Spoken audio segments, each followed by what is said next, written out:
Olá, boa tarde pessoal, sejam todos bem-vindos a mais uma live aqui no canal da Pública Gestão Educacional.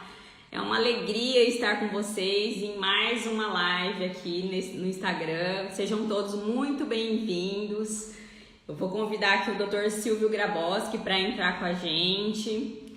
Vou esperar ele entrar aqui, sejam todos bem-vindos. Você que nos acompanha aqui no canal da Pública Gestão Educacional sabe do nosso objetivo de compartilhar a legislação educacional de uma maneira prática e objetiva, porque a nossa missão aqui na Pública Gestão Educacional é formar uma comunidade de gestores educacionais protagonistas do sistema de ensino que atuam através do conhecimento e prática da legislação educacional.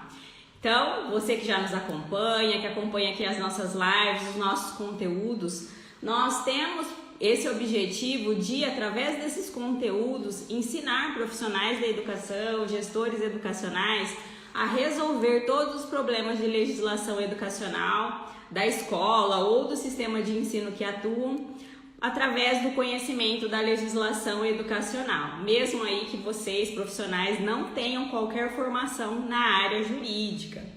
Então, vamos lá, deixa eu convidar aqui, deixa eu ver se o Dr. Silvio já apareceu aqui. Sejam todos bem-vindos. Sejam todos bem-vindos. Eu convido você, profissional da educação, gestor educacional, a ficar com a gente aqui nessa live. Nós temos aí uma comunidade de gestores educacionais que se interessam por esse tema. Sejam todos bem-vindos. Vou aguardar o Dr. Silvio entrar aqui com a gente. Você que ocupa um cargo de gestão educacional, diretor de escola, vice-diretor, supervisor de ensino, dirigente de educação, que quer aprender e colocar em prática a legislação educacional, quer conquistar uma atuação mais segura e eficiente, quer resolver todos os problemas de legislação educacional do sistema de ensino, seja bem-vindo. Você, professor, que também quer ter uma atuação mais segura e eficiente na área da educação, que deseja até mesmo conquistar aí, evoluir um cargo para um cargo de gestão educacional, seja bem-vindo. Cadê o Dr. Silvio? Olá, pessoal de Alagoas, da Bahia, boa tarde, pessoal, sejam bem-vindos. Já mandei o convitinho aqui para o Dr. Silvio, vamos ver se ele entra. Silvio. Só um minutinho, pessoal. Silvio. Boa tarde, sejam todos bem-vindos. Boa tarde, Angelita. Silvio, oi. Olá, doutor. Agora sim. Opa, Boa tarde, tudo bem? Olá, boa tarde.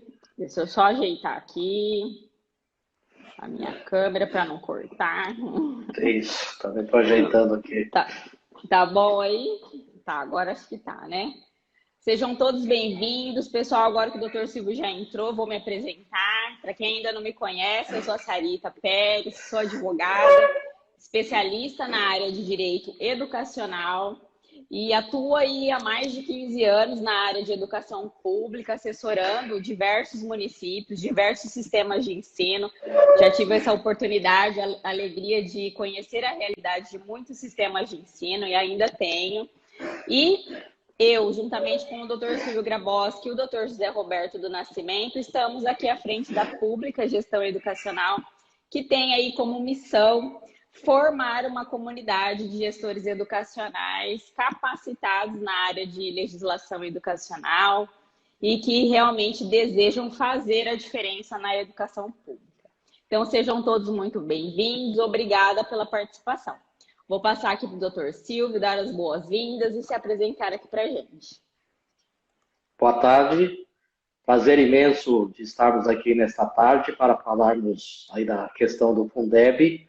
Sejam todos bem-vindos, eu sou o Silvio Graboski, diretor da Pública Gestão Educacional e do escritório Graboski Advogados Associados. Bem, como a doutora Sarita disse, nossa intenção fazer uma exposição aqui do tema de forma prática e objetiva, para que todos vocês que estão conosco aqui possam efetivamente aplicar isso no seu dia a dia, aí no seu local de trabalho, ajudando a resolver as questões da área de gestão educacional.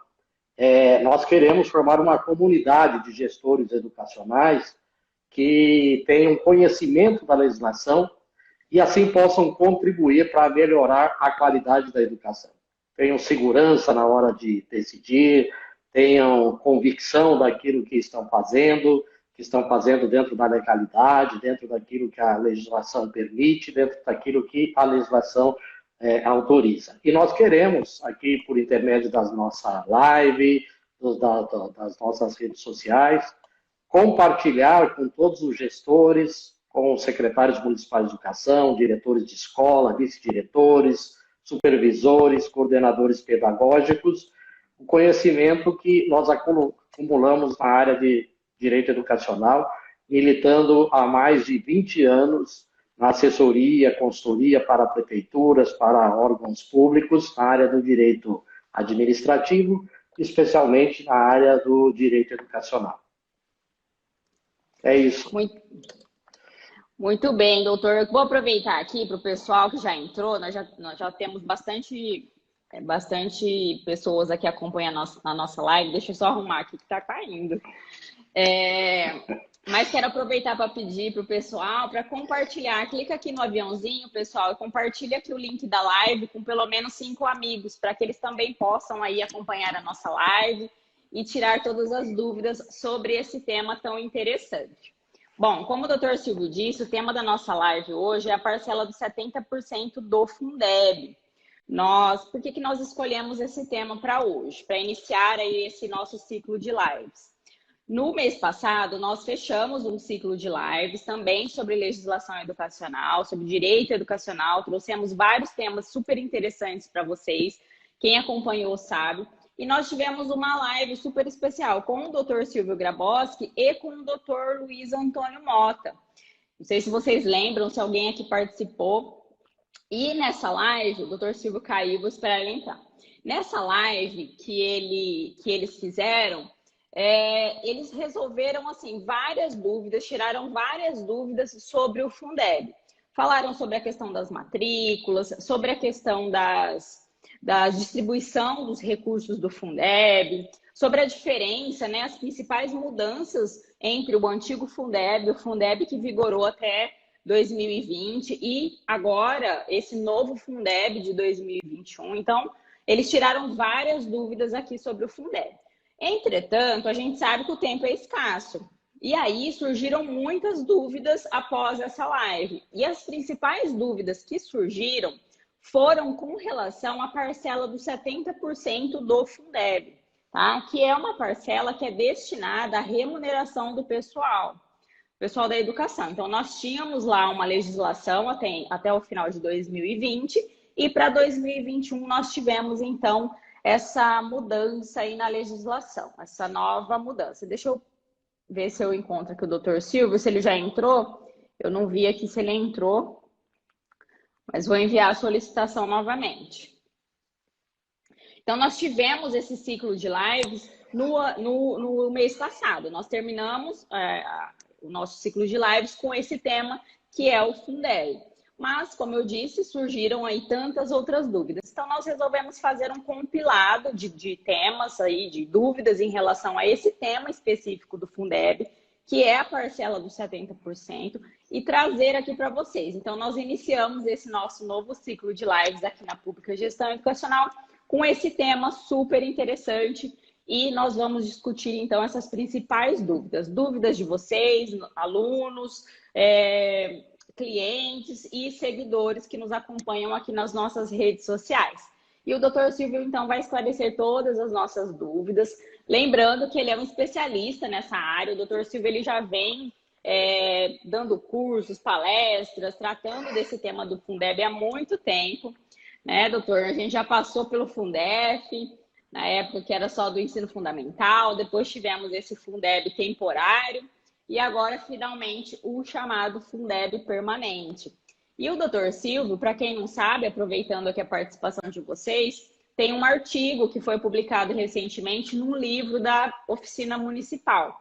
Então, quem ainda não baixou esse artigo, fica aqui a nossa dica, a nossa orientação, que esse artigo está disponível aqui no link da bio do Instagram.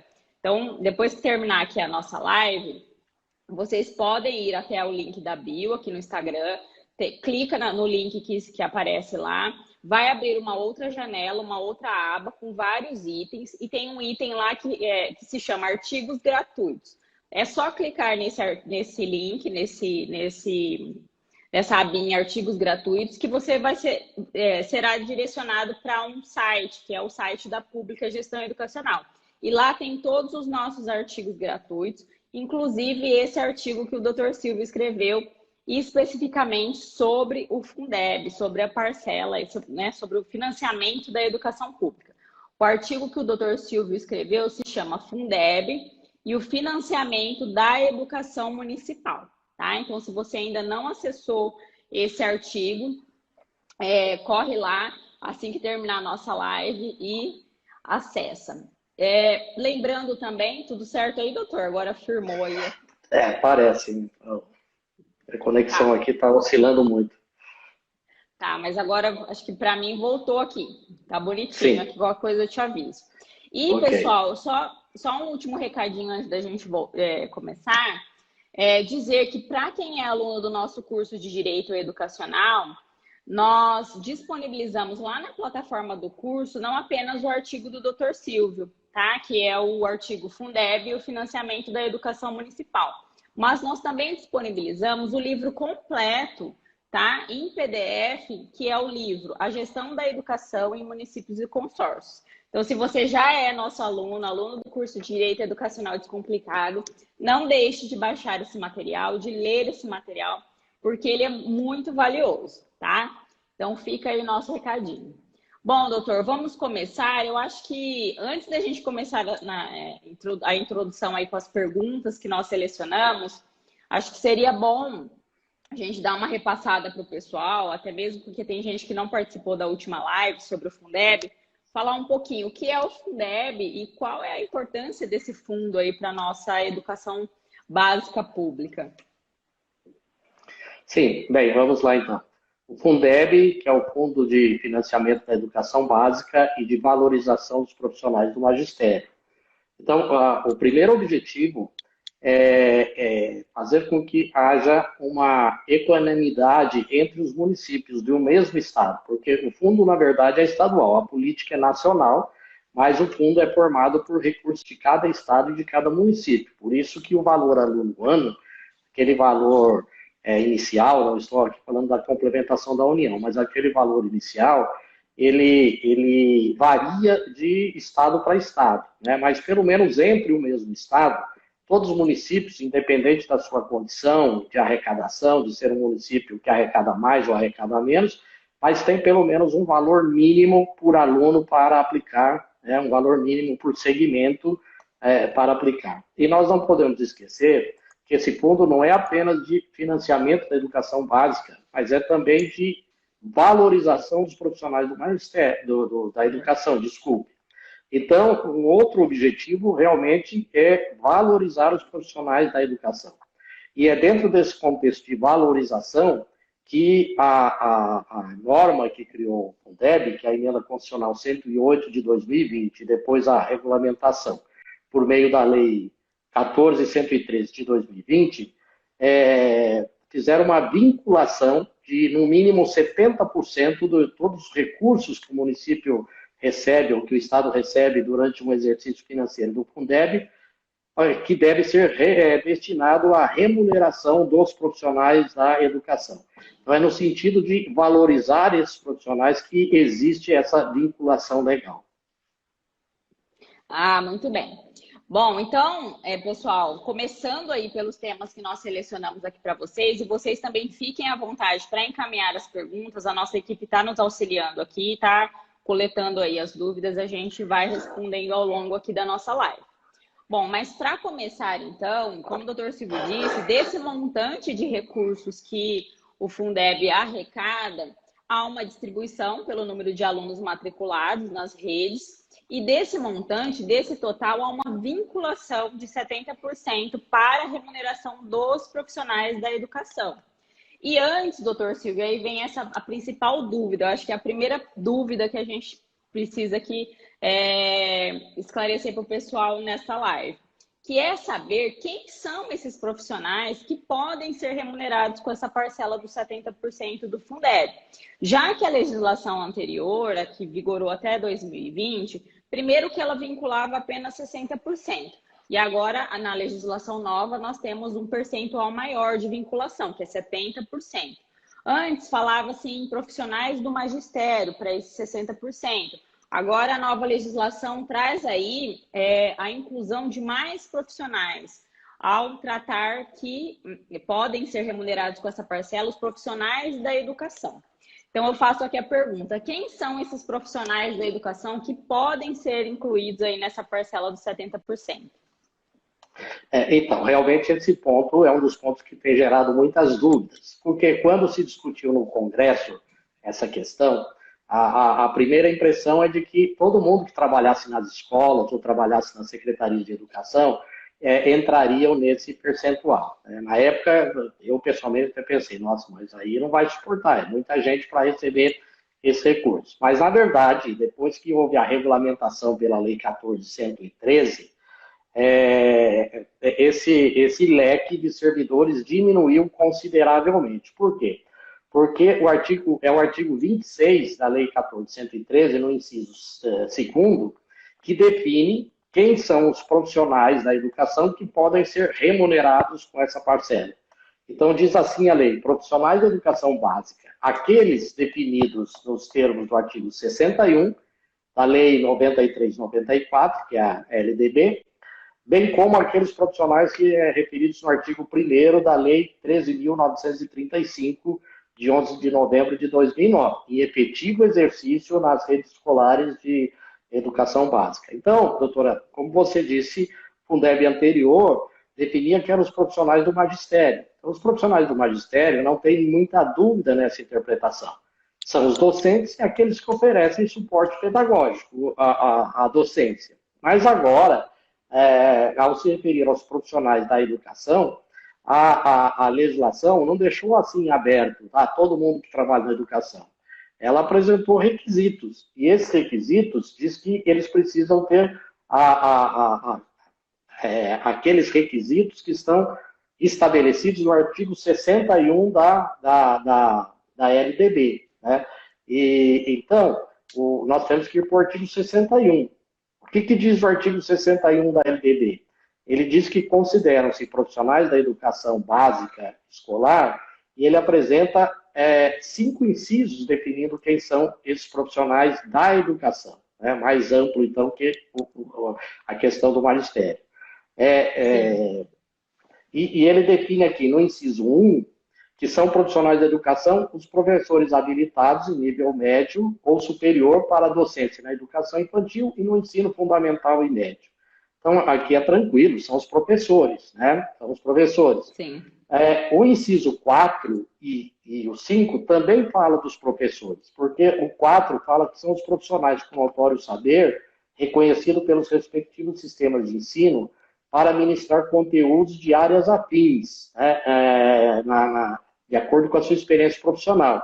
Mas aqui estabeleceu que esses professores só podem atuar no ensino profissional, no ensino médio, no ensino profissional. Né? São docentes também, embora nem sempre eles precisam ter uma licenciatura. Então, é o caso, por exemplo, de vamos dizer, tem um curso lá de técnico em alimentação, técnico em cozinha. Então, você tem um chefe de cozinha que, embora ele não tenha licenciatura, ele não pode ser professor, porque ele não tem a licenciatura, mas como ele tem conhecimento reconhecido na área, ele pode ser contratado como professor para ministrar, por exemplo, essa matéria. Né? Mas essa questão só pode ser no ensino médio. Então, aqui é o Estado que tem que cuidar disso, os municípios não, porque os recursos do Fundeb os municípios não podem aplicar no ensino médio. Então, mas o 4 é docência. O 5 também é docência. São aqueles profissionais graduados que têm feito complementação pedagógica. Nem precisava estar isso na lei, né? Mas colocava aqui para deixar isso claro. Então, são, por exemplo, aqueles profissionais que não têm a licenciatura, que têm curso de graduação, de bacharelado, mas que pretendem lecionar e aí faz uma complementação pedagógica. Por exemplo, uma pessoa que tem licenciatura em química, licenciatura não, bacharelado em química, ele é um químico, mas ele quer lecionar, né? Por exemplo, ele vai lecionar química no ensino médio ou biologia. Aí ele faz uma complementação pedagógica, estuda a parte pedagógica e ele está licenciado. Então, são os docentes. O inciso 2 fala dos trabalhadores de educação portadores de diploma de pedagogia. Então, aqui também não há dificuldade. São aqueles que oferecem suporte pedagógico, diretor de escola, supervisor de ensino, orientador educacional e assim por diante. A dúvida realmente é no inciso 3, que são os demais trabalhadores, né, que seriam quem não é docente, quem não é de suporte pedagógico e que trabalha na escola. Todos podem ser considerados trabalhadores na educação, incluídos na parcela de 70%? Não, porque a lei, então, ela exigiu que esses trabalhadores sejam portadores de diploma de curso técnico ou superior em área pedagógica ou afim. Então, precisa traduzir isso, interpretar isso. Né? O que são trabalhadores de educação, portadores de diploma de curso técnico ou superior em área pedagógica ou afim? Um secretário de escola que tem pedagogia, por exemplo, pode entrar, ele está habilitado porque ele tem pedagogia, ou uma cozinheira, uma merendeira que cursou pedagogia, licenciada em pedagogia, ela pode ser contabilizada no 70 porque ela atendeu aqui o requisito de trabalhadores de educação, portadores de diploma de curso técnico ou superior em área pedagógica ou afim? Não, nós temos que continuar a estudar a lei, veja que a lei, o direito educacional, que vai dar resposta a essa questão, daí a importância dos gestores estudarem e conhecerem a legislação educacional, porque lá na LDB, o artigo 61, ele define os trabalhadores, mas no artigo 62, eu vou localizar aqui, no artigo 62, ele trata da formação. Então, a formação desses profissionais, do inciso 3, o artigo 62 diz que a formação dos profissionais a que se refere o inciso 3 do artigo 61, far-se-á por meio de cursos de conteúdo técnico-pedagógico em nível médio ou superior, incluindo habilitações tecnológicas. Então, eles precisam ter um curso técnico específico, ok? Bom, doutor, então, só para repassar aqui para o pessoal que está chegando agora, com essa nova legislação do Fundeb, ela traz aí com clareza que só podem ser remunerados na parcela de 70%, que são considerados profissionais da educação para fins de recebimento aí pelo 70% do Fundeb, os profissionais que tenham a formação do artigo 61 da LDB, né? Foi isso que o doutor disse. E em relação ao artigo 71 da LDB, a gente tem clareza em relação aos docentes, né? Os professores que têm ali a formação para o magistério, aos profissionais que exercem suporte pedagógico, que têm a licenciatura em pedagogia, que são os diretores de escola, vice-diretores, supervisores de ensino, enfim, independentemente da denominação que esses cargos, essas funções possuem, mas desde que deem aí suporte pedagógico. Então, a grande dúvida recai sobre esses profissionais que tratam o inciso 3º do artigo 61 da LDB, que são os chamados profissionais de apoio escolar, é isso? Que aí a LDB exige que sejam trabalhadores em educação, portadores de diploma de curso técnico ou superior em área pedagógica ou afim. E a gente sabe que na educação existem vários profissionais que estão em efetivo exercício na educação, que dão apoio escolar, né? Como eu disse, os chamados profissionais de apoio escolar, merendeiros, secretários de escola, motoristas de transporte escolar, mas vem a grande dúvida aí se esses profissionais eles têm essa formação que é exigida pela LDB e se eles podem ou não ser incluídos. E aí também a questão dos assistentes sociais e dos psicólogos, que lá o artigo 26, inciso 2 da lei do Fundeb também fala que esses profissionais podem ser incluídos, né? Mas então, doutor, com relação a esses, vamos começar então aí pelos profissionais de apoio escolar. Quais são esses cursos técnicos? Quem tem esses cursos técnicos? Eles estão disponíveis? Acho que seria bom a gente esclarecer um pouquinho sobre isso. Então, como eu disse aqui, além do artigo 61, nós temos que analisar o artigo 62A da LDB. Eu falei 62, mas na verdade é o 62A da LDB, que fala que a formação dos profissionais, a que se refere o inciso 3, que são os trabalhadores em educação, far-se-á por meio de cursos de conteúdo técnico-pedagógico em nível médio ou superior, incluindo habilitações tecnológicas. Esses cursos, que o artigo 62A diz, são aqueles constantes do Catálogo Nacional de Cursos Técnicos, que é editado pelo MEC, pela Secretaria de Educação Profissional do MEC, que está na 4ª edição. O Catálogo Nacional foi publicado agora esse ano, no dia 27 de janeiro de 2021. Então, se vocês que estão nos assistindo, entrarem lá no site do MEC, na Secretaria de Educação Profissional, procurem lá que vocês vão localizar o link do Catálogo Nacional de Cursos Técnicos, ok? Esse catálogo ele está organizado em eixos tecnológicos. São vários eixos tecnológicos. Na verdade, são 13 eixos tecnológicos e cada eixo tecnológico tem uma série de cursos, né, dentro daquele assunto.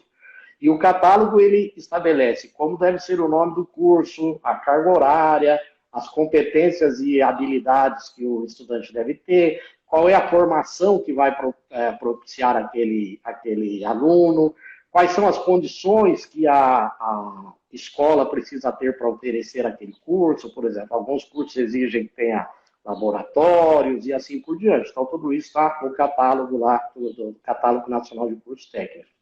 E os cursos do Catálogo Nacional que se encaixam aqui no perfil dos trabalhadores de educação é o eixo denominado de eixo de desenvolvimento educacional e social. Esse eixo, ele contempla 13 cursos, se eu não me engano, tá? Que são aqueles cursos que, então, esses profissionais, para entrarem no 70%, precisa ter esses cursos técnicos, um desses cursos técnicos estabelecido aqui no eixo desenvolvimento educacional e social. Então, nós temos lá quais são os cursos técnicos dessa área. É o técnico em alimentação escolar, técnico em arquivo, técnico em biblioteconomia, técnico em brinquedoteca, técnico em desenvolvimento comunitário, técnico em infraestrutura escolar, técnico em laboratório de ciências da natureza, técnico em multimeios didáticos, técnico em produção de materiais didáticos bilíngues e Libras, técnico em secretaria escolar, técnico em tradução e interpretação de Libras, técnico em treinamento e instrução de cães-guias. Então, de rigor, para entrar no 70, os servidores precisam ter um desses cursos técnicos. Então, vejam, tem coisas positivas também aqui. Por exemplo, agora, se a escola tiver, por exemplo, uma brinquedoteca, ela poderá contratar um técnico em brinquedoteca, especialista, né, nessa área, e remunerar com a parcela dos 70% do Fundeb. Mas como a gente nota, a princípio, tem algumas funções que não estão aqui. Onde que nós vamos enquadrar, por exemplo, o pessoal da limpeza e da higiene? Os motoristas de transporte escolar. Motoristas de transporte escolar. Isso. Os inspetores de aluno. Não tem aqui esses cursos técnicos. Por outro lado, tem alguns cursos técnicos que se encaixam aqui. Por exemplo, o curso técnico de secretaria escolar, né? O curso técnico de alimentação escolar, que seria então destinado às cozinheiras ou às merendeiras. O curso técnico de infraestrutura escolar, que seria aquele técnico responsável pela manutenção e conservação das instalações físicas do prédio escolar, e assim por diante. Tá? Mas, se você tem hoje, por exemplo, lá, uma secretária de escola, mas se ela não tem o curso técnico, então ela não pode entrar no 70%. Porque, embora ela exerça essa atribuição, a lei que regulamentou o Fundeb não diz que basta exercer a atribuição. Ela exige também a habilitação, né? E a habilitação acadêmica. né, que é, aqui no caso, o curso técnico. Né? Então, uma secretária de escola que tenha, por exemplo, licenciatura em pedagogia, pode entrar nos 70%? Não, porque o curso de licenciatura em pedagogia não habilita a pessoa a trabalhar na secretaria da escola, não a torna técnica em secretaria escolar. Na verdade, habilita para ela ser professora, para ela ser docente, ou para trabalhar na função de suporte pedagógico, mas não na secretaria de escola. Na secretaria de escola, ela teria que ter um curso específico de técnico em secretaria escolar. Então, de rigor, se não tiver um desses cursos que estão descritos aqui, e obviamente também tem que ter o curso, mas tem que ser compatível com a atividade que a pessoa desenvolve. Então, se a pessoa tem, por exemplo, aqui, vou dar um exemplo ainda que seja esdrúxulo, mas eu tenho um técnico possui o grau de técnico em alimentação escolar, mas está trabalhando na secretaria da escola, é lógico que também não habilita, embora tenha um curso aqui do eixo tecnológico, mas não é dentro da função que ela exerce na escola. O que a gente tem encontrado é que os municípios têm dito que dificilmente o servidor tem essa formação. Eles não têm essa formação, até porque até hoje não se exigiu essa formação. E também esses cursos técnicos não estão disponíveis praticamente. É muito difícil encontrar uma escola que tenha esse curso técnico. Inclusive, lá na página da Secretaria de Educação Profissional do MEC, existe um link lá para você encontrar a escola, mas você não consegue encontrar todas as escolas. Você tem que digitar o curso que você quer, a cidade que você quer, o estado que você quer, fazer uma busca para ver se você encontra ali naquela cidade ou naquele estado esse curso. Porém, doutora, dentro da nova regulamentação do ensino médio, da educação profissional, há a possibilidade da chamada certificação intermediária, que aqui é uma outra questão, né, se seria aceito ou não. O que é essa certificação intermediária? A pessoa entra num curso técnico desse, por exemplo, técnico em secretaria escolar, 2 anos. Mas depois que ela conclui, por exemplo, 1 semestre ou 2 semestres, de acordo com o plano de curso da instituição, ela pode receber uma certificação intermediária. No caso aqui, por exemplo, de secretaria de escola, ela poderia receber uma certificação intermediária de assistente de secretaria escolar ou de auxiliar de secretaria escolar. Mas a certificação intermediária, ela já é técnica, já se tornou técnica? A princípio, não. Né? Embora o artigo 62A, ele abre uma brecha aqui, porque ele diz que inclui habilitações tecnológicas. Ela tem uma habilitação. Na verdade, a educação profissional também não é apenas cursos técnicos. Nós temos aqui também a educação profissional de formação inicial e continuada, que poderia ser considerado. Né? Então, essa é uma questão em aberto, que por enquanto não é possível responder. Então, aqui, como orientação àqueles que estão nos acompanhando, eu diria para, nesse primeiro momento, só incluir nos 70% aqueles profissionais que têm o curso técnico de acordo aqui com o eixo tecnológico do Catálogo Nacional de Cursos. Se não tiver, eles não podem entrar nos 70%, vão ficar recebendo nos 30%. Tá jóia. Okay? Bom, então, só para repassar, doutor, do ponto de vista legal, incluir na parcela dos 70% só aquele profissional que tenha a formação técnica, a habilitação específica para o cargo que ele exerce. Então, como o doutor disse, no exemplo do secretário de escola, mesmo ele não tem o curso técnico de secretaria escolar, mas ele tem a pedagogia. Ele pode entrar no 70%? Não, porque essa não é a habilitação que é exigida para o exercício do cargo dele, né? É isso. Exatamente. Aproveitando aqui uma pergunta, eu acho que é do Boni de Itanhaém, falando sobre o entendimento do Tribunal de Contas sobre esse assunto.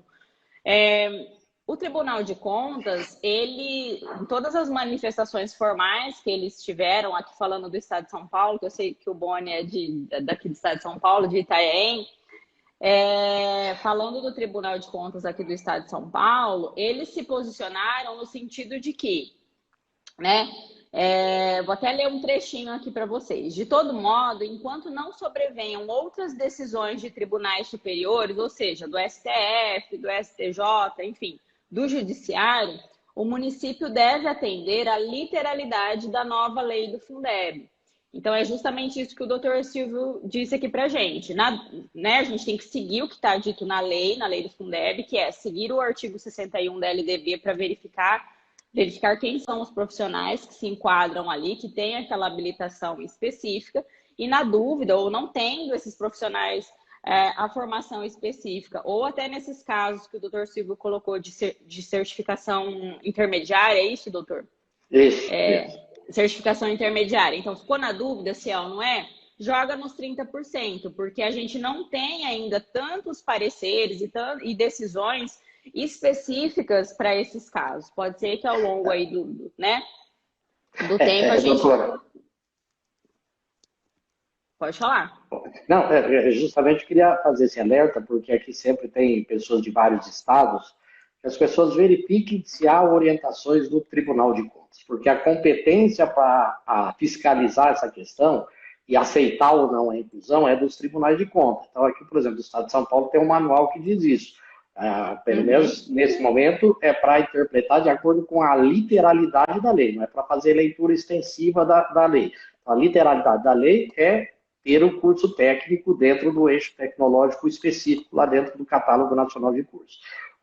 De outros estados, precisa ver se os tribunais já têm alguma orientação. Esses dias eu fiz pesquisa em vários sites de tribunais de contas e não encontrei, aqui fora do estado de São Paulo, orientações ainda nesse sentido. Lá na cartilha do MEC, que foi publicada pelo FNDE, também deixa claro que precisa ter um curso técnico de acordo com a regulamentação da LDB, quer dizer, faz uma leitura, uma interpretação literal e restritiva da aplicação. Isso é muito importante porque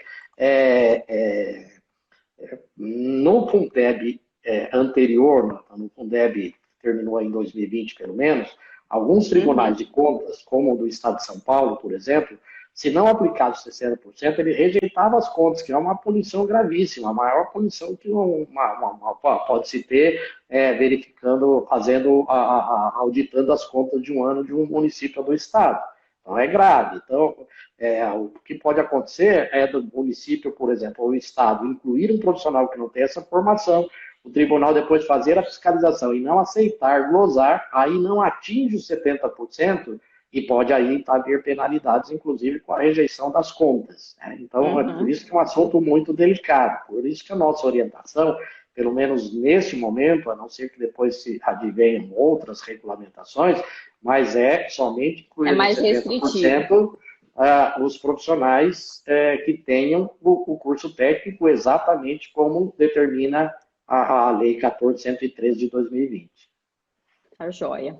E então, também aí, como o doutor Silvio falou desse manual aí do FNDE sobre o novo Fundeb, vou pedir para aqui o pessoal da nossa equipe, acho que a gente tinha separado o link aí.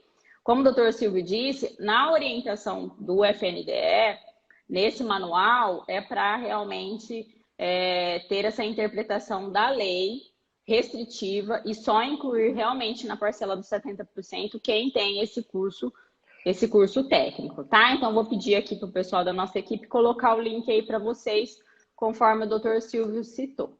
E só para fixar, então, também, na dúvida, não tendo a formação técnica ou na dúvida, esse profissional ele pode ser remunerado com a parcela dos 30% e não dos 70%. A questão da pedagogia, o doutor a gente tem uma outra pergunta aqui, mas acho que o doutor já até respondeu, por exemplo, no caso do secretário de escola que não tem a formação específica em secretaria escolar, mas ele tem a pedagogia. O doutor já respondeu para a gente que ele não pode ser incluído porque ele não tem a formação específica. Mas uma dúvida muito comum, que eu já até vi aqui que o pessoal está perguntando para a gente, é sobre, que acho que está bem relacionada a essa questão, em relação aos auxiliares de educação infantil, os ADIs, os pajens, tem alguns lugares que chamam de babás, que são aqueles profissionais que trabalham com alunos de creche, né? A gente sabe que tem um movimento aí de muitos anos, no sentido de que esses profissionais, eles vêm adquirindo a formação para o magistério, seja a formação em nível médio ou a pedagogia. E aí surge também essa dúvida, essa questão, esse grande debate em torno de se saber se esses profissionais, que são ADIs, que são agentes de educação infantil, auxiliares, pajens, que têm a pedagogia, eles podem ser incluídos na parcela dos 70%? É algo assim que claro e aplicável em todas as situações, doutor? Porque a gente sabe que alguns profissionais têm a formação em pedagogia e estão incluídos na carreira do magistério, no quadro do magistério, e tem outros profissionais que não estão incluídos na carreira do magistério, mas têm a pedagogia. Como fica essa questão? Eu vou pedir licença aqui para você, antes de responder isso, para falar ainda de uma outra questão sobre os profissionais da educação, que eu deixei passar aqui, mas que eu reputo muito importante. Esses cursos lá do eixo tecnológico, do catálogo, né? Então, os servidores não têm os cursos agora, em razão disso eles queiram fazer, ou os próprios municípios vão incentivá-los a fazer e tudo mais. Então, vejam, esses cursos são em nível de ensino médio. A pessoa fazer, ou ela já tem que ter concluído o ensino médio, ou pode ser feito concomitantemente ou integrado com o ensino médio, né? Ou se ela já tem, é o chamado curso subsequente.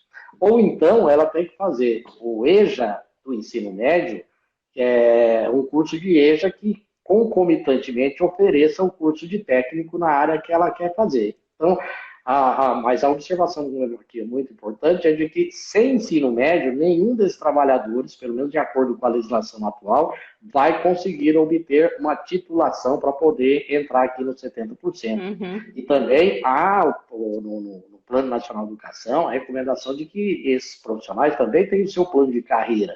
Mas sem ter o curso técnico, essa formação, eles também não podem ingressar na carreira. Então, uma das coisas que os municípios podem fazer, os dirigentes, na medida do possível, ver os servidores que atuam nessas áreas e que não têm o ensino médio, incentivá-los a fazer a EJA, concluir o ensino médio, porque sem o ensino médio é pré-requisito para depois poder cursar essas habilitações, tá certo?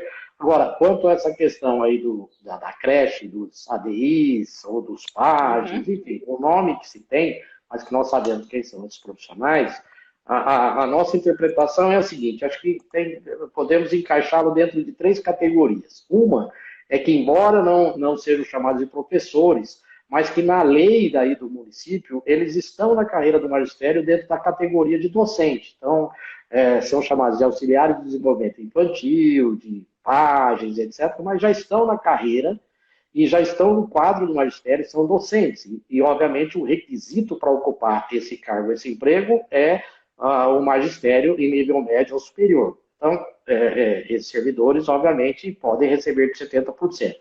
Uma outra questão é que, às vezes, eles não estão incluídos na carreira do magistério, estão num quadro à parte, num quadro geral ou num quadro próprio de apoio, mas o requisito para ocupar aquele cargo é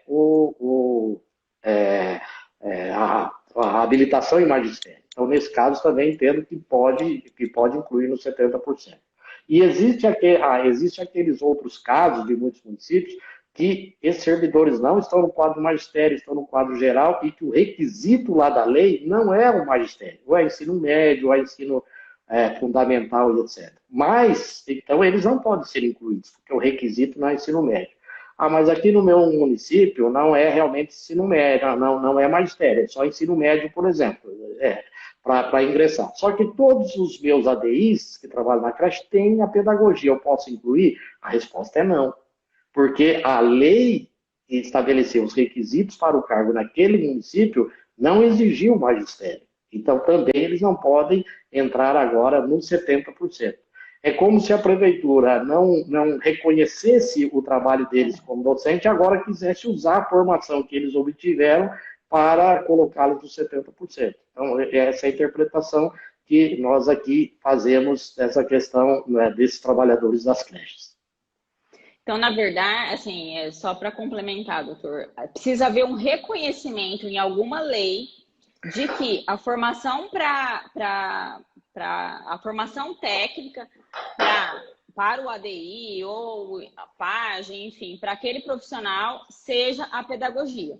Como a gente não tem isso na legislação federal, a gente não tem esse reconhecimento numa norma nacional, cabe aí, então, a lei do município, seja através do plano de carreira do magistério, que reconheceu esse profissional como docente, ou mesmo ele não sendo docente, mas ocupando lá o quadro geral, integrando o quadro geral da prefeitura, mas que foi exigida uma formação em pedagogia para ele, ou seja, exige um reconhecimento da legislação que aquela formação é a formação técnica para ocupar, aí pode pagar. Porque se não tiver essa exigência, é como se não tivesse esse reconhecimento. Isso. E não é só pedagogia, né? É habilitação para o magistério, Para o magistério. Na educação infantil. Pode ser em nível médio, na modalidade normal, ou na licenciatura em pedagogia. Tá certo. Tá joia. Então, vamos lá. Outra pergunta. Bom, então, em relação a esses profissionais, a gente vai aqui para a questão dos psicólogos e dos assistentes sociais, que é aí, por fim, uma novidade que foi inserida nessa nova lei do Fundeb, nesse novo Fundeb, a questão do pagamento dos psicólogos e assistentes sociais. Essa questão é um pouco polêmica, né, doutor? Então, a lei agora, a 1413, expressamente diz que eles podem ser contabilizados nos 70%, né? Os profissionais que são os profissionais da lei 13.935 de 2019, que é aquela lei que exige o serviço de psicologia e de assistência social. Bem, aqui o que nós temos, na verdade, é um antagonismo da 1413 em relação à LDB, porque a LDB, lá no artigo 71, deixa expresso que não se constitui despesa de manutenção e desenvolvimento do ensino os programas suplementares de alimentação, de assistência médico-odontológica, farmacêutica e psicológica, e outras formas de assistência social. Então, a LDB não reconhece como legal o pagamento de psicólogo ou de assistente social com recursos da educação, né? Mas a Lei 1413 reconhece. Essa questão, inclusive, já foi levantada pela Confederação Nacional dos Municípios. Há poucos dias, eles publicaram uma nota técnica dizendo dessa incompatibilidade. Realmente há essa incompatibilidade. E isso vai se resolver com a interpretação e com o tempo. Mas eu diria que, nesse momento, como a 1413 expressamente autoriza, eu diria que as prefeituras estão autorizadas a pagar com 70%.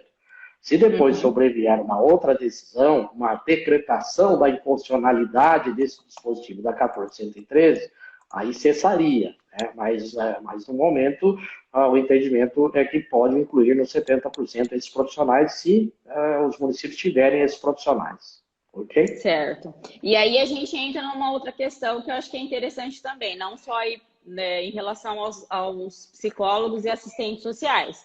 É dizer que, desde que esses profissionais estejam em efetivo exercício na educação.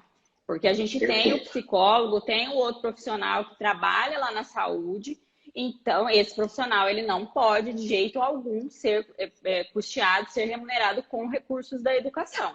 Então, só para ressaltar que existe essa questão do efetivo exercício. Inclusive, doutor, emendando aqui já a pergunta do efetivo exercício, a gente tem perguntas aqui do pessoal sobre os readaptados e dos afastados para outros setores da prefeitura. Como fica essa questão do profissional que é da educação, mas que por algum motivo ele não está em exercício na educação? Então, sobre a questão dos psicólogos e assistente social, então ele tem que fazer parte da equipe pedagógica da escola, da Secretaria Municipal de Educação. Então, você tem, por exemplo, um psicólogo que atende lá na unidade básica de saúde, na unidade de saúde da família, mas ele só atende alunos, né? Para lá são encaminhados só os alunos, mas mesmo assim, ele não pode receber dos 70%, porque ele deve estar integrado à equipe pedagógica da escola, participar de todas as atividades, inclusive uma proposta pedagógica, é a função do psicólogo escolar, né? Então, não vai estar lá fazendo terapia com os alunos recebendo. Ele vai atender alunos, pais, profissionais, etc. Ele é da equipe pedagógica. A mesma coisa do assistente social. Tem um assistente social lá na assistência. Quando precisa do assistente, do trabalho dele, eu encaminho um aluno, uma família para ele atender. Não, aí ele está fazendo o trabalho de assistente social. Uma outra questão que também já perguntaram é tipo, esse profissional trabalha meio período na educação, meio período lá na assistência social. Nesse caso, não pode contabilizar a remuneração dele integralmente na educação. Teria, por exemplo, contabilizar a 50% na educação, 50% na área onde ele está. É importante isso. Essa questão do servidor, por exemplo, readaptado, né, que é aquele que, que tem alguma, em razão de alguma questão física ou mental, ele está incompatível para aquela função para a qual inicialmente ele prestou concurso. Então, também segue essa regra. Então, o professor foi readaptado, por exemplo, mas ele pode desenvolver serviços administrativos na secretaria escolar, ajudar na secretaria escolar. Ele saiu do magistério, mas está dentro da área da educação. Ele pode receber, mas não com a parcela dos 70%. Aqui ele vai receber com a parcela dos 30%. O professor foi readaptado, mas ele foi para uma outra área, que não educação. Foi trabalhar lá na assistência social, né, uma coisa muito comum. Foi trabalhar na biblioteca municipal. Não é a biblioteca da escola. Se for a biblioteca da escola, ele pode continuar recebendo os 30%. Mas lá da biblioteca municipal, ele pode receber? Não, ele não pode receber com nenhum recurso da educação. Nem com 70%, nem com 30% do Fundeb, nem com qualquer outro recurso vinculado à manutenção e desenvolvimento do ensino. Aí ele vai receber com a dotação lá da área onde ele estiver, da cultura, da assistência social, do gabinete do prefeito e assim por diante. E, embora readaptado, ele tem que manter um vínculo com a área da educação, embora não esteja fazendo aquelas atribuições originais do cargo para o qual ele foi concursado. Então, esse efetivo exercício que você disse é muito importante. E não efetivo exercício na área da educação. Vou até dar um exemplo aqui. Há pouco tempo recebemos uma consulta de uma professora que é presidente do Sindicato dos Trabalhadores, que estava afastada se ela poderia continuar a receber ou não. Porque a lei aqui, a 1413, ela diz que, no caso, não é descaracterizado pelos afastamentos temporários previstos na legislação, que não rescinde o contrato de trabalho, o vínculo empregatício, e que o município continua obrigado a pagar o seu vencimento. Então, nesse caso, a lei estabelecia a possibilidade da professora se afastar, não rompia o vínculo, e que o município era obrigado a continuar a pagar o seu vencimento lá no sindicato. Então, a princípio, cumpriu aqui os requisitos. Poderia. Não, mas tem o requisito maior da coisa, o principal, que é o vínculo com a área da educação. Se ela perdeu o vínculo com a área da educação, ainda que não perdeu o vínculo trabalhista, ainda que a prefeitura vai continuar pagando o salário dela, mas ela não pode receber. No caso, ela está representando aqui no sindicato, fazendo um trabalho importantíssimo, mas a lei veda que seja paga com recursos da educação. Certo. Okay? Bom, então, só para reforçar aí, até o pessoal tá falando aqui, a pessoa é contratada pela saúde, mas, pessoal, o que a gente tem que verificar é a questão do efetivo exercício. Porque pode ser que ainda que na maioria das vezes isso vai acontecer. O psicólogo, ele vai estar contratado, muito difícil a gente verificar, pelo menos nos lugares que nós conhecemos, que você já tenha o psicólogo da educação. Então, é comum que esse cargo de psicólogo ele esteja no quadro geral da prefeitura. Mas o que é importante a gente verificar é o efetivo exercício. Então, a partir do momento que ele esteja lotado na educação ou atendendo exclusivamente essa equipe multidisciplinar da educação, aí sim ele pode ser remunerado com essa parcela aí do 70%. E como o doutor Silvio bem lembrou, todos os profissionais que podem ser remunerados com o dinheiro do Fundeb, eles, não só do Fundeb, né? Eles têm que estar em efetivo exercício na educação. Então, a partir do momento que ele vai prestar algum serviço em outro setor, em outra área, ele não está em efetivo exercício da educação, então ele não pode ser remunerado com o dinheiro do Fundeb, não pode ser remunerado com o dinheiro dos 25% vinculados à educação e nem com o salário da educação, com nenhum dinheiro da educação, tá? Sempre a gente precisa ter isso em mente. Verificar se esse profissional está em efetivo exercício na educação. Seguindo aqui, doutor, vamos falar um pouquinho da remuneração. O que engloba essa questão da remuneração? É só o salário base do servidor? A gente pode incluir as progressões funcionais, 13º, férias, a questão dos encargos sociais, INSS, fundo de garantia? Sim. Então, quando nós falamos dos 70% da remuneração, inclui o total da folha de pagamentos. Então, lá o servidor ele recebe o salário base, aí ele tem, por exemplo, adicional por tempo de serviço, gratificação, sexta parte, enfim, tudo isso é remuneração, que o município ou o estado paga para ele. Isso entra nos 70%, vencimento bruto do servidor. E também as contribuições para a Previdência ou para o FGTS também estão inclusos aí, bem como 13º, gratificação de 1/3 de férias, o município tem, por exemplo, licença-prêmio ou férias-prêmio e a legislação permite pagar uma parte em pecúnia. Então, se permitirem pagar em pecúnia, tudo isso é remuneração. Tudo isso pode entrar nessa parcela dos 70% como remuneração. O que não pode entrar é, por exemplo, o município dá um vale alimentação, um tique alimentação, ou transporte. Não, aí não é despesa de pessoal. Então, aí não entra nos 70%. Okay? É considerado o vale alimentação é considerado uma verba indenizatória, isso, né? E não exato. uma verba remuneratória. Não remuneratória. Então, isso, por isso que a gente não pode incluir, então, nesse conceito de remuneração. Isso. A própria doutrina, ao aí disciplinar sobre a natureza das verbas trabalhistas, diz que o vale alimentação ele é indenizatório e não remuneratório, tá? Então, para os municípios também que têm, na questão dos encargos sociais, INSS, parte patronal, pode ser incluída, inclusive a lei do Fundeb diz isso, né, doutor? Não sei se a gente separou Sim. aqui, lá na própria lei, ela fala, lá no inciso 1 do artigo 26 da lei do Fundeb, quando ela vai explicar o que é a remuneração, ela fala, né, inclusive os encargos sociais incidentes, tá? Isso. Então, esses sim podem ser incluídos aí nessa parcela. E aí, a gente vem aqui para uma outra questão, que é a dos aposentados. Os servidores da educação, os trabalhadores da educação que são aposentados, eles podem ser remunerados com os recursos dos 70%? Então, na legislação do Fundeb anterior, isso não estava muito claro, então houve muitas discussões e em alguns lugares, alguns estados, até se permitiu contabilizar, o Tribunal de Contas permitiu contabilizar aposentados.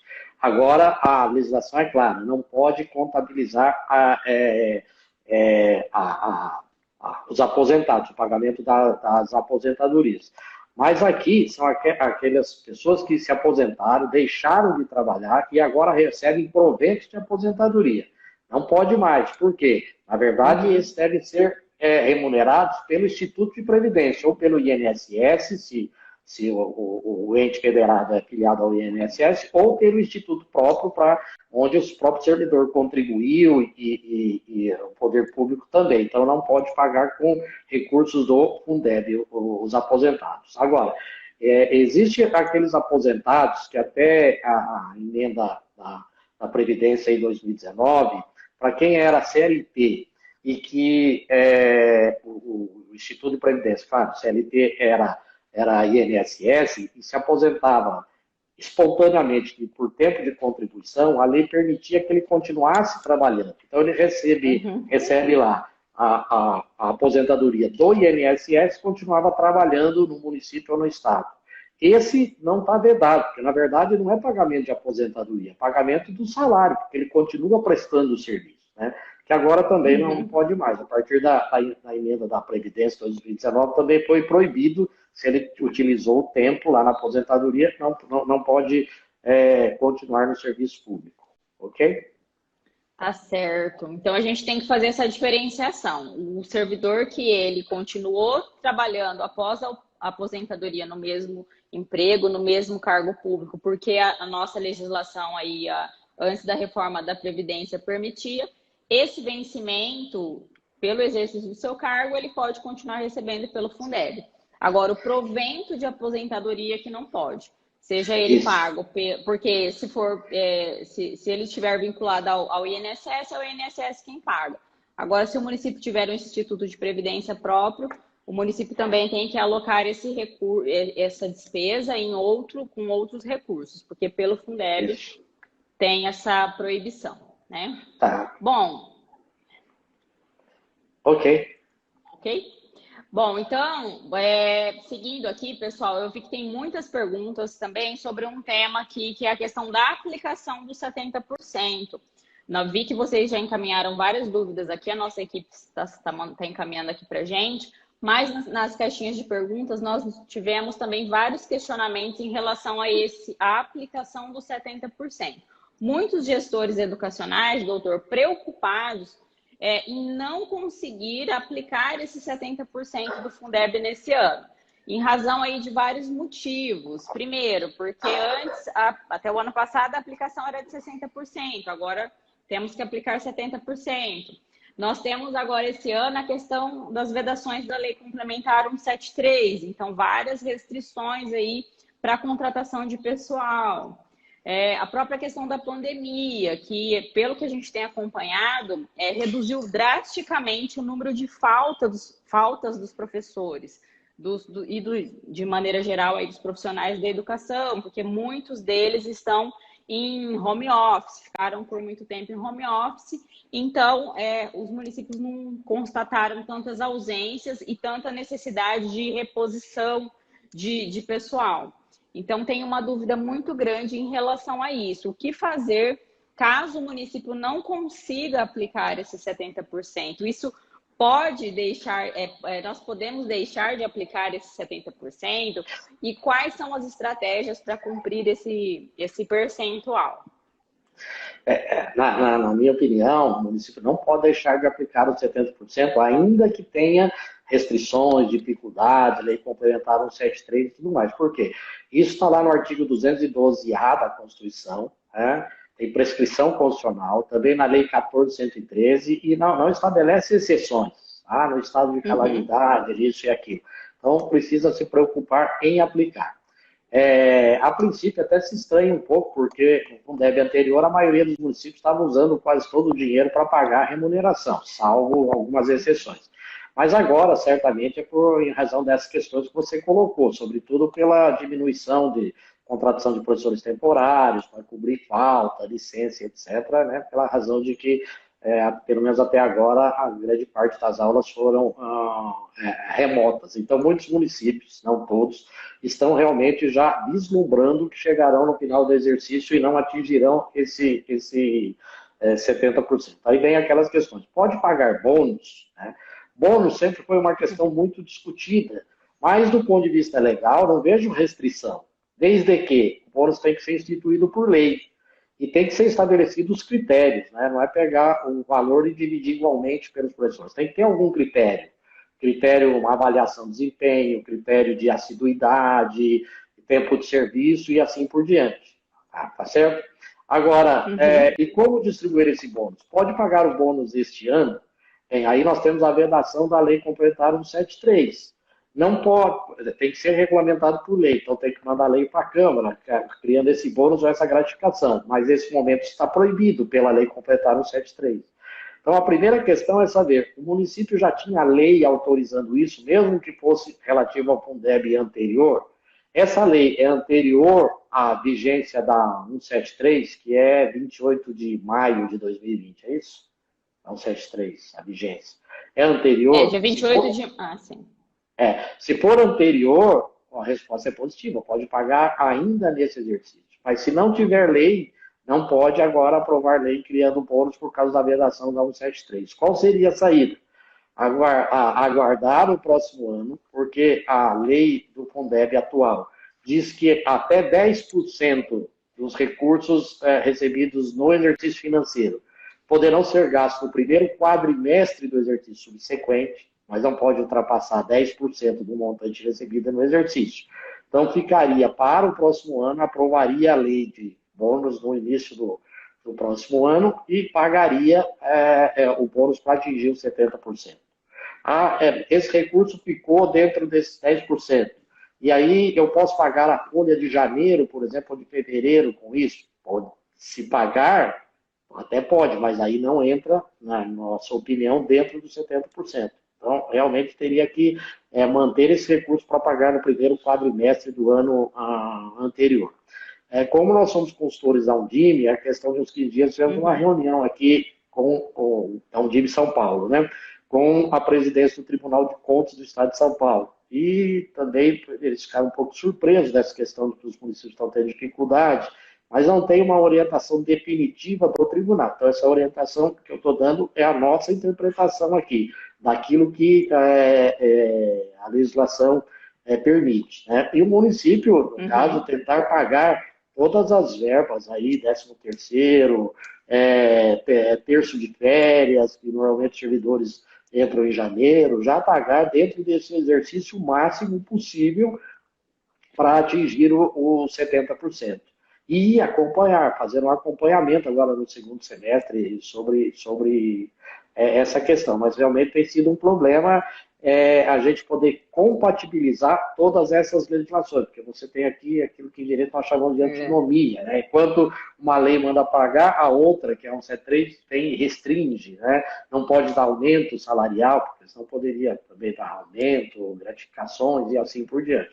Mas, por enquanto, o que se vislumbra para resolver essa questão são essas, as nossas orientações são essas. Okay? A gente tem orientado bastante, é isso que o doutor disse. Primeiro, fazer um acompanhamento bem de perto desses recursos. A gente está começando aí praticamente agora esse mês, o segundo semestre, com a previsão de, na maioria dos municípios, dos sistemas de ensino, de haver o retorno, pelo menos parcial, das aulas presenciais. Então, pode ser que os municípios ainda sintam a necessidade, por exemplo, de reforçar a equipe para atividades de reforço escolar. A gente sabe que tem algumas vedações da Lei 173, mas existem possibilidades. Então, por exemplo, se for o caso de vacância de cargos efetivos, aposentadorias, falecimentos, o município, e havendo aí concurso vigente, o município ele pode contratar sim para repor essas vagas. Sim. A questão da contratação temporária, ela não está proibida. É uma alternativa que os municípios têm aí para suprir, talvez, essa necessidade de projetos de recuperação, da aprendizagem, que a gente sabe que será muito importante. Sim. E como o doutor Silvio disse, a questão do levantamento de todas as verbas que ainda faltam ser planejadas e custeadas ainda em 2021, 13º e férias. Então, cabe aí também, acho que por parte dos gestores educacionais, esse acompanhamento de perto sobre esses recursos para ver quais são as estratégias aí possíveis. Doutor? Perfeito. Bom, então vamos repassar aqui algumas dúvidas dos nossos seguidores que estão aqui com a gente ao vivo na live. Muitas dúvidas aqui, porque eu estou vendo que a gente já respondeu. Eu vou tentar pensar aqui algumas coisas que acho que não foram ditas ainda. A questão dos professores cedidos para as APAES, doutor. Que estão lá, obviamente, certamente, existe uma parceria com aquela instituição de educação especial e tem professores do quadro do magistério cedidos. Eles podem ser remunerados com a parcela, né, de 70%? Sim. Sim, se houver esse convênio, né, a lei ainda chama de convênio, mas se houver esse termo de colaboração, para que a PAI ou uma outra entidade que atenda a creche, por exemplo, privada, mas que atenda a creche, houver, o município pode ceder os profissionais e esses servidores cedidos são remunerados dentro da parcela de 70%, sim, isso é permitido. Ótimo. Emendando aqui uma pergunta da Adriana, sobre a contratação dos professores temporários. Aqui, Adriana, a gente precisa, quando a gente analisa a nova lei do Fundeb, a gente precisa analisar não é o tipo de vínculo, se ele é efetivo ou se ele é temporário, mas sim se esse profissional ele tem a formação exigida para ocupar aquele cargo ou função. Então, sim, a resposta é sim. Se ele for professor contratado, ele está em efetivo exercício na educação, ele tem a habilitação para o magistério, então sim, ele pode estar incluído na parcela dos 70%, tá? E a outra dúvida, doutor, também que é bem interessante, é a questão do secretário municipal de educação, se ele pode ser remunerado com 70%. Então, nós nunca tivemos muito claramente essa questão definida, nem no antigo Fundeb, nem no atual, né? De rigor, ele, na verdade, está trabalhando na área da educação, mas necessariamente ele pode não se enquadrar ali dentro daqueles atributos do artigo 61, porque o secretário de educação não precisa ter pedagogia, ele não precisa ter formação. Então, se não tem formação, ele não atendeu os requisitos ali da lei, né? Então, a princípio, ele não entraria nos 70%, ele entraria nos 30%. Né? Uma outra questão, mesmo no 30%, que é importante verificar, por exemplo, ele é só secretário de educação? Entra nos 30%. Não, ele é secretário de educação, cultura e esporte. Então, aqui não pode contabilizar todo o subsídio dele, ou o vencimento dele na educação, nem nos 30%, porque ele também trabalha em outras áreas. Então, teria que ser proporcional. Tá, joia. É sempre uma questão muito polêmica, né, em relação a esses profissionais. Sim, mas o entendimento que se forma é nesse sentido. Como ele é um agente político, como agente político ele não precisa ter a formação, né? Então, mas ele tem, não, mas ele tem, mas é como lá o caso da ADI, que não exigiu, mas ela tem, né? Como agente político, ele não precisa ser da área de educação especificamente. Então, por conta disso, ele deveria sempre receber dos 30%, não dos 70%. Certo, que ele está em efetivo exercício na educação, mas... Isso. Agora, cada caso é uma situação, né? Por exemplo, o município tem uma lei que diz que se o secretário for um professor efetivo da rede, ele vai ser designado, ele pode optar pela remuneração do cargo de origem dele. Aí já muda um pouco a situação. Aí já entendo que aí poderia se computar, né? Então, algumas questões tem que ver a situação local, particular do que diz a lei de cada ente. Mas, de maneira geral, a resposta, na nossa opinião, é negativa. Ele entraria nos 30 e não nos 70. Tá joia. É justamente a Elisandra está colocando aí, né? Se ele for secretário de educação, mais for professor da rede. Acho que já está respondido também. Okay. Carga suplementar e horas extras podem ser pagas. Aqui é mais uma pergunta específica da Lei 173. Se o doutor quiser dar uma repassada aí também nas dúvidas, eu estou vendo que tem muita dúvida aqui que a gente já respondeu. Então, carga suplementar e hora extra é remuneração. Se a pessoa trabalhou além da sua jornada normal, né, como carga suplementar, ou se ela trabalhou além da sua jornada como hora extra, é remuneração, pode ser pago. A 173 veda essa questão? Não, ela não veda, né? Se a lei do município que estabeleceu o direito à carga suplementar é anterior a 173, não há vedação. Hora extra está lá na Constituição, né? Se o servidor trabalhou além da sua jornada, ele faz uso da hora extra. Então, não vejo que a 173 veda pagamento de hora extra e carga suplementar. E se houver o pagamento, obviamente, é remuneração, vai entrar nos 70%. São verbas remuneratórias, né? Isso. Vamos lá, deixa eu dar uma repassada aqui. Eu vou dar uma olhadinha aqui. Dá uma olhada aí, doutor, porque pelo que eu vi aqui tem várias dúvidas que a gente já respondeu. Presidente, nomeação sobre CACs Fundeb.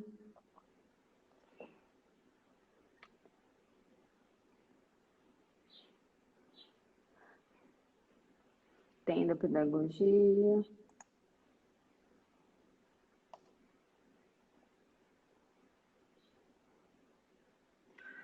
Mais alguma, doutora? Eu repassando aqui, doutor, eu acho que a gente já respondeu todas as perguntas. Perguntas sobre o bônus, o atingimento do 70%, o professor readaptado, a questão dos psicólogos e assistentes sociais, quando ele é contratado pela saúde. Tem uma pergunta aqui da Silvia, ela diz assim, sendo apenas secretário de educação, profissional tendo pedagogia, afastado junto à Casa Civil, efetivo do Estado, poderia entrar no 70%? Eu penso que aqui é alguma coisa aqui do Estado de São Paulo, porque aqui, Sim. se o professor é efetivo da rede estadual, mas ele pode entrar com pedido, um por município, a Casa Civil autoriza o afastamento junto à prefeitura, não necessariamente para ser secretário, autoriza o afastamento, mas com prejuízo da remuneração. Aí o município tem que pagar a remuneração. Mas pode designar o secretário, né? Então, designando o secretário, pode entrar nos 70%? Eu entendo que não. A pergunta é anterior. Ele é servidor do Estado, mas ele veio para um cargo de agente político, né? E como agente político, como ele não é professor da própria rede, não recebe do próprio município, ele vai receber não como professor, mas ele está recebendo como agente político para o qual ele foi designado. Então, entraria lá nos 30, não nos 70. Mas aqui é uma questão ainda de interpretação, né? A nossa interpretação, por essas razões que nós estamos dando, né? Por essas razões legais, não é uma interpretação assim, da minha cabeça, não. É seguindo o que diz a legislação, né? Secretário municipal é agente político. E agente político, de rigor, a lei não exige pré-requisito, né? Então, por isso que ele não entraria no 70, ok? Uma última pergunta aqui que eu acho interessante, da Angelita, a questão dos precatórios. A gente também não falou sobre isso. Os precatórios podem ser pagos com os recursos do Fundeb? Tá, vou antes explicar um pouquinho aqui o que é precatório, tá? Só aí não tem obrigação de saber o que é precatório. Então, por exemplo, o servidor entra com uma reclamação trabalhista contra o município ou reclamando alguma verba que ele não recebeu e que ele julga que ele tem direito. Aí a justiça, né, passa normalmente um certo tempo, isso demora, anos depois ou tempos depois, a justiça determina que ele tem direito de receber aquele valor. Isso vira um precatório, uma ordem que a justiça manda para a prefeitura para pagar, precatório. Pode incluir nos 70%? Não pode, pela seguinte questão, que o Fundeb segue o princípio da anualidade. Então, a lei é clara em dizer que tudo que o município receber, ele tem que aplicar dentro do exercício financeiro em que houve o crédito, né? Exceto aqueles 10% que pode passar para o quadrimestre anterior. Então, se aquele precatório é lá de uma vantagem que o servidor tinha de anos anteriores, não pode agora pagar com o recurso do Fundeb, porque não é daquele exercício. Ainda que não seja um precatório, por exemplo, o servidor tinha direito lá a alguma vantagem, um adicional por tempo de serviço, uma evolução funcional, que por qualquer razão, por erro da administração, não foi concedido. E nem o servidor talvez percebeu. Agora ele percebeu, alguém percebeu, entrou com um pedido lá na prefeitura, verificar, realmente ele tem direito de receber aqui o adicional de tempo de serviço. Vamos começar a pagar. Mas além de pagar a partir de agora, ele tem um atrasado. Então nós verificamos que desde 2019 que ele devia estar recebendo. Então ele vai receber essa diferença. A diferença relativa aos anos anteriores, né, 2020, 2019, como exemplo que eu dei, não pode entrar no Fundeb, nem nos 70, nem nos 30, porque não é despesa desse exercício, desse ano. Então, não pode. Né? Agora, a diferença salarial, por exemplo, desse ano, de janeiro para cá, aí pode, né, de 2021, porque verificou, está dentro do exercício, se houver essa diferença, pode. Tá? Tá Okay? joia. O pessoal tá falando do som aí, eu tô ouvindo aqui, eu não sei se é o seu fone, mas eu tô te ouvindo, mas ficou um pouquinho mais baixo. Mas acho que deu para ouvir, né, pessoal?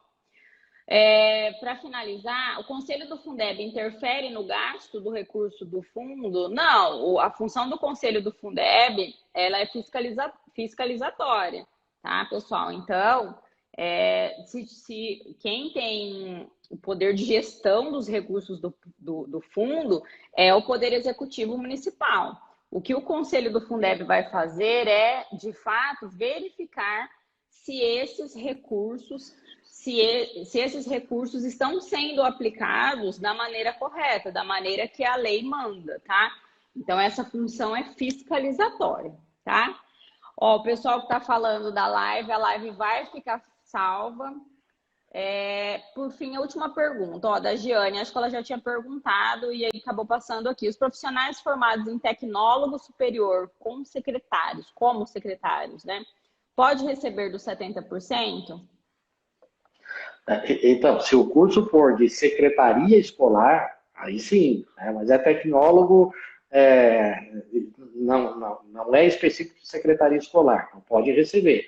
Tem que ser um daqueles cursos, como nós já dissemos aqui, dentro do eixo estabelecido lá pelo Catálogo Nacional de Cursos Técnicos. Se for, ok, tá perfeito. Talvez tenha alguns servidores que talvez tenham essa formação, porque há um tempo atrás, acho que há uns 10 anos ou mais, o MEC criou um programa chamado de Pró-Funcionário e deu formação, deu algumas formações. Né? Às vezes, o que acontece, é até bom dizer isso, às vezes o certificado está com outro nome, porque naquela época o curso tinha outro nome, e agora o catálogo mudou o curso. Então, você entrando lá no catálogo, é interessante isso, tem uma tabela de conversão dos nomes antigos, o que vale agora. Então, pego lá, não era Secretaria de Escola, tinha um outro nome, né? Eu nem sei se isso existiu, estou aqui dando um exemplo. Não era Secretaria Escolar, era técnico em administração escolar. Vou lá no catálogo e diz, o técnico em administração escolar corresponde ao de secretário, aí sim, né? Isso é uma informação importante. Acessem lá o catálogo, que lá tem a chamada uma tabela de conversão, porque vai passando o tempo, às vezes eles mudam o nome do curso, né? O curso chamava tal, agora não pode mais ter esse nome, porque mudou algumas questões. Mas existe a tabela de conversão, tá? Tá joia. Bom, vou falar aqui, agradecer a todos que estão participando e vou citar aqui alguns municípios, né, que estão participando. Por exemplo, Jacareí, aqui do estado de São Paulo, Batalha, Alagoas, Juazeiro, na Bahia, Miranda do Norte do Maranhão, a Neuza, que é de Itariri, São Paulo, Araioses, acho que é isso, Maranhão, Malhada na Bahia, Itanhaém, São Paulo, Paulista em Pernambuco, Araguaína no Tocantins, a Maria de Fátima de Albaniza e a Elis de Juquitiba, né? Dentre outros, alguns aqui que eu captei, peço desculpa para os demais. Ok. Muito bom, muito bom. Bom, pessoal, eu acho que a gente respondeu muitas dúvidas de vocês. Algumas dúvidas aqui que eu vi que talvez não sejam talvez específicas, mas mesmo assim acredito que a gente tenha respondido, né, doutor? Eu queria agradecer, o doutor tem mais alguma coisa? Eu queria agradecer a participação de todos vocês, dizer que na próxima semana nós também teremos live aqui na segunda-feira, então nesse mesmo horário, às 15h15, acompanhem aí as nossas publicações que a gente vai divulgar sempre com antecedência o cronograma de live para vocês. Quero aqui agradecer a presença de todos, a participação, dizer que a gente está muito feliz aí de retomar esse ciclo de lives. E aproveitem para sempre nos encaminhar as dúvidas de vocês pelos directs aqui no Instagram ou pelas caixinhas de dúvidas que a gente sempre está abrindo aqui com frequência. Doutor, quer agradecer, pessoal? Sim, agradeço muito a todos que nos acompanharam. Muito obrigado. Eu agradeço a você por participar conosco aqui, doutora Sarita. E também a nossa equipe de apoio, que nos dá o suporte técnico para as nossas lives. E a todos da nossa equipe, do Escritório Grabowski Advogados e da Pública Educacional. Porque muitas das coisas que nós falamos aqui, nós estudamos juntamente com a nossa equipe, né? Durante o transcorrer do tempo, vai surgindo as dúvidas e nós vamos estudando. Então, muito do que a gente fala é conhecimento acumulado por toda a equipe. Então, um grande abraço e obrigado a todos. Deixo também aqui o convite para vocês acompanharem as nossas redes sociais, a live da próxima semana, da próxima segunda que divulgaremos. Um grande abraço a todos, muito obrigado. Obrigada, pessoal. Eu vou deixar a live salva aqui para vocês. Um beijo, até a próxima semana.